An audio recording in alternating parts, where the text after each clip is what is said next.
오송 지하차도 참사와 잼버리 부실 운영 등을 논의하려던 국회 행정안전위원회 전체 회의가 파행됐습니다. 김관영 전북도지사의 출석을 놓고 여야가 공방을 벌이며 입장차를 좁히지 못했기 때문인데 김 지사는 출석하겠다는 뜻을 밝혔습니다. 개발행위 허가권 연장 기준을 놓고 국토교통부와 지자체가 각각 다른 해석을 하면서 갈등의 원인이 되고 있습니다. 바뀐 토지주와 지자체 간 법정 소송까지 이어지고 있어 논란입니다.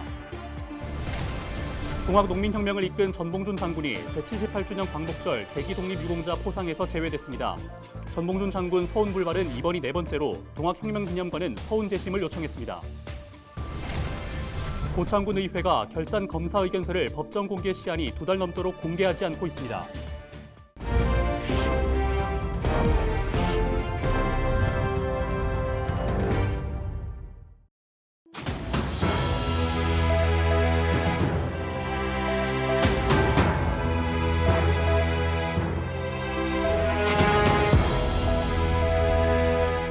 시청자 여러분 안녕하십니까? 헬로티비 전북뉴스입니다. 오송 지하차도 참사와 잼버리 부실 운영 등을 논의하려던 국회 행정안전위원회 전체 회의가 파행됐죠. 김관영 전북도지사의 출석을 놓고 여야가 공방을 벌이며 입장차를 좁히지 못했기 때문인데요. 김 지사는 언제든 출석하겠다는 뜻을 밝혔습니다.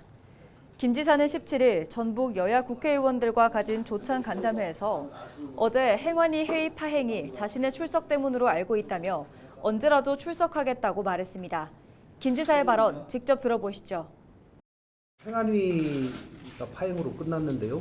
아마 저를 출석시키는 문제로 여야 입장 차이가 있었던 것 같은데 분명히 말씀드리지만 저는 언제라도 국회에서 출석 요구하면 나갈 준비를 하고 있습니다. 김 지사는 지금은 모두 책임지는 자세로 임해야 한다. 다만 전북이 부도덕으로 매도되어서는 안 된다고 강조했습니다. 태양광 사업 진행 과정에서 개발행위 허가권 연장 기준을 놓고 국토교통부와 지자체가 각각 다른 해석을 하면서 갈등의 원인이 되고 있습니다. 바뀐 토지주와 지자체 간의 법정 소송까지 이어지고 있는데요. 김남호 기자가 보도합니다. 정읍시 신태인읍 태양광 개발사업 현장입니다. 이곳에서 태양광 사업을 진행하고 있는 주민들은 최근 정읍시를 상대로 개발행위 허가권 연장 취소 소송을 벌이고 있습니다. 정읍시는 지난 2017년 A씨에게 신태인읍 육리 일대 12필지에 대한 개발 행위를 허가해 줬습니다.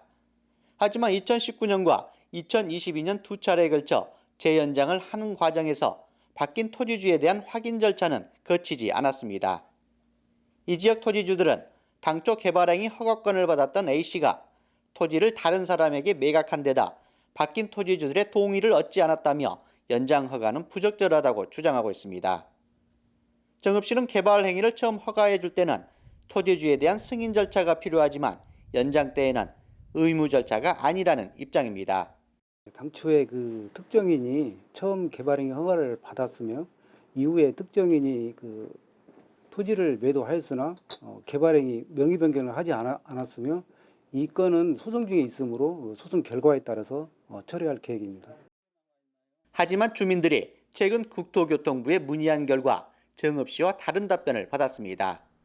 국토부 관계자는 현행법상 개발행위 허가를 변경하는 경우 토지의 소유권이나 사용권 등 토지 개발 행위를 할 수 있는지를 증명하는 서류가 포함돼야 한다고 답변했습니다.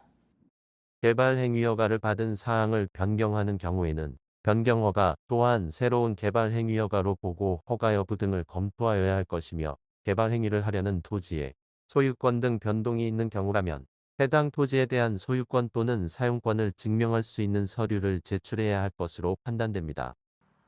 개발행위 허가 연장 때에는 증명서류가 필요 없다는 정읍시, 개발행위 허가를 변경 시 증명서류가 필요하다는 국토부와 지자체가 행정 절차 과정에서 다른 해석을 하면서 주민 간 피해만 커지고 있습니다. 헬로티비 뉴스 김나호입니다. 동학농민혁명을 이끈 전봉준 장군이 제78주년 광복절 계기 독립유공자 포상에서 제외됐습니다. 국가보훈부는 지난 16일 전봉준 선생 독립유공자 공적 심사 결과 활동 내용의 독립운동 성격이 불분명해 포상에서 제외했다고 밝혔습니다. 전봉준 장군 서훈 불발은 이번이 네 번째로 동학혁명기념관은 전봉준 장군 독립유공자 서훈 재심을 요청했다고 전했습니다. 고창군의회가 결산검사 의견서를 법정 공개 시한이 2달 넘도록 공개하지 않고 있습니다. 나라살림연구소는 전국 지방의회를 대상으로 2022 회계연도 결산검사 의견서 공개 여부를 전수조사한 결과 고창군의회가 2년 연속 결산검사 의견서를 공개하지 않는 등 법령을 위반했다고 17일 밝혔습니다. 자치단체 재정 운영을 파악할 수 있는 결산검사 의견서는 관련 법에 따라 주민들이 볼 수 있도록 누리집에 공개해야 합니다. 올해 여름도 참 무덥습니다. 한낮은 물론 밤에도 폭염이 이어지고 있는 요즘 유독 더 더운 곳이 있습니다. 바로 쪽방촌 이야기인데요. 도움의 손길이 적지 않지만 쪽방의 여름은 여전히 가혹합니다. 이세진 기자가 쪽방 주민들을 만나고 왔습니다. 사람 한 명 겨우 누울 수 있는 방 한 칸. 단출한 셋방살이는 더위에 유독 취약했습니다. 몇 년 전 아픈 남편을 먼저 떠나보낸 권 씨에게 혼자 남은 여름은 전쟁 같았습니다. 쪽문을 닫으면 오갈 데 없는 열기가 온몸을 짓눌렀지만 밤에는 그 문마저 걸어 잠가야 했습니다. 네, 어디 나갔다 들어오면은 방 안이 완전 한줌막이잖아. 그치? 너무 덥지. 또 여자 혼자 있으니까 밤에 잘 때는 문도 못 열어놓잖아요. 그래가 자다가 막 하루에 몇 번씩 사고도 하고 막 그런 식으로 보냈죠. 뭐. 올여름은 그나마 덜 무섭습니다. 권 씨를 돕는 쪽방 상담소 직원들 덕분입니다. 잊지 않고 챙겨주는 생수도 반가운데 올해는 에어컨까지 설치해줬습니다. 받으신 도움 중에서 뭐가 제일 좋으셨던 거예요? 에어컨이지요. 에어컨하고 완전 물 같은 생수도 물끓여 먹어야 되잖아요. 에어컨 없을 때. 물끓여 봐봐. 얼마나 덥겠어요. 생각을 해봐봐. 쪽방촌으로 향하는 따뜻한 손길 속에도 사각지대는 여전합니다. 체감 온도가 33도까지 오른 한낮. 70이 넘은 조할머니의 단칸방에는 작은 선풍기 하나가 돌아가고 있습니다. 더운 바람만 연신 뿜어내지만 동사무소에서 가져다준 이 선풍기가 할머니의 여름나기를 돕는 유일한 수단입니다. 한낮에는 막 햇빛이 막 따라가지고 막 더워요. 이게 더운 건 사실이야. 근데 저 틀어놓고 막 붙여지라고 막 근데 밤에는 저녁 때는 밤에 그러니까 저 다 열어놓고 다 열어놓고 겁도 없지 그러니까. 작년까지는 에어컨을 설치해주겠다며 얼굴도 모르는 사람들이 여러 번 왔다 갔습니다. 하지만 오래된 집 상태를 보고 이내 다들 돌아갔습니다. 이 방을 떠날 수도 없는 할머니에게 더위는 결국 혼자 참아내야 하는 숙제입니다. 저 벽을 뒤돌아 봐요. 다 이거 화파냐. 어디다 뭐 못 찌르려고 뭐 저거. 이사 가는 것도 방도 이거 마땅한 데 없어. 해가 갈수록 뜨거워지는 여름. 도움을 받아야 할 사람은 늘어나고 있지만 쪽방촌 주민을 돌보는 이들의 사정도 어렵긴 마찬가지입니다. 풀릴 생각 없는 경기에 대규모 재난 상황마저 연이어 터지면서 여름철 취약계층을 위한 후원이나 예산도 넉넉하지만은 않습니다.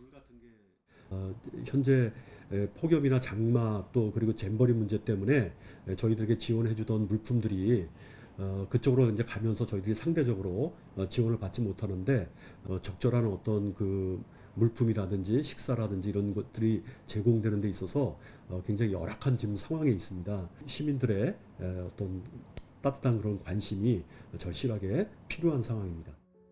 연일 쏟아지는 폭염 대책들에도 취약계층에게는 더 가혹하기만 한 여름. 쪽방의 여름은 올해도 쉽게 식지 않고 있습니다. 헬로티비 뉴스 이세진입니다. 체감온도 33도가 넘는 찜통 더위는 당분간 계속될 전망입니다. 온열 질환을 막기 위해서는 한낮에 야외 활동을 피하는 것이 좋지만 농번기를 맞은 농촌에서는 아무리 더워도 일손을 놓지 못하는 경우가 허다한데요. 무더위와 싸우며 일하는 농민들을 서희동 기자가 만났습니다. 포도가 익어가는 한 비닐하우스 내부. 수확철을 앞두고 열매의 품질을 높이기 위한 작업이 한창입니다. 뜨거운 한낮의 더위를 피하려고 새벽부터 일하지만 농민의 얼굴에 흐르는 땀은 멈추질 않습니다. 아침에 새벽 5시부터 해가지고 10시까지밖에 일 못 해요. 여기 뭐 바깥에는 한 30도 가면은 여기는 40도에서 45도 많이 올라갈 때 47도까지 올라가더라고요. 여름철 비닐하우스 내부에는 열기가 갇히면서 오히려 바깥보다 온도가 높아집니다. 바깥이라고 사정이 나온 것은 아닙니다. 뜨거운 햇빛에 땅이 달궈지면서 한낮의 지면 온도는 지상 1.5m 높이보다 5에서 18도씨 정도 높기 때문입니다. 정부는 체감온도 35도 이상의 폭염에는 옥외 작업을 하지 않을 것을 권고하고 있습니다. 하지만 농사는 작물 생장에 따라 일을 해야 하는 시기가 정해져 있다 보니 마냥 일손을 놓을 수가 없는 것이 현실입니다. 아무리 35도 이상, 특히 하우스 안 같으면 40도 넘어도 일을 계속 할 수밖에 없어요. 왜 그러면 그 작업하는 기간이 있기 때문에 그 기간 안에 그 작업을 마무리를 해야 되니까. 한낮에 어쩔 수 없이 농작업을 해야 한다면 수시로 시원한 물을 마시고 매시간 15분씩은 그늘에서 휴식을 취해야 합니다. 또 비상 상황에 대비해 반드시 2명 이상 함께 움직여야 합니다. 헬로티비 뉴스 서희동입니다.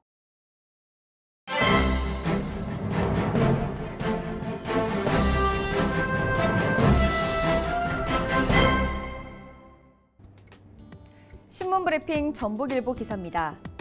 새만금 개발 사업에 대한 전권을 쥐고 있는 한덕수 국무총리를 질책하는 목소리가 높아지고 있다고 합니다. 한 총리가 바로 새만금 사업과 관련 중요 의사결정을 심의하는 새만금위원회 위원장이기 때문이라고 하는데요. 이와 동시에 전북 출신인 한 총리는 새만금 세계스커트 잼버리 정부지원위원회 위원장이라고 합니다. 이 때문에 한 총리를 바라보는 전북도민들의 시선은 사뭇 남다르다고 하는데요. 정부와 여당 그리고 일부 중앙 언론들이 일제히 합심해 새만금에 대한 오해를 증식시키고 있는 가운데 최소한 이를 방어해줄 인물로 생각했기 때문이라고 합니다. 하지만 한 총리는 새만금 위원장으로서 또 잼버리 정부지원위원장으로서 어느 한쪽도 나서질 않고 묵묵부답으로 일관하고 있다고 하는데요. 오히려 준비 미숙으로 파행을 겪은 세계 잼버리 문제를 정부가 나서 해결했다는 입장을 취하고 있다고 신문은 전했습니다. 지금까지 신문 브리핑이었습니다.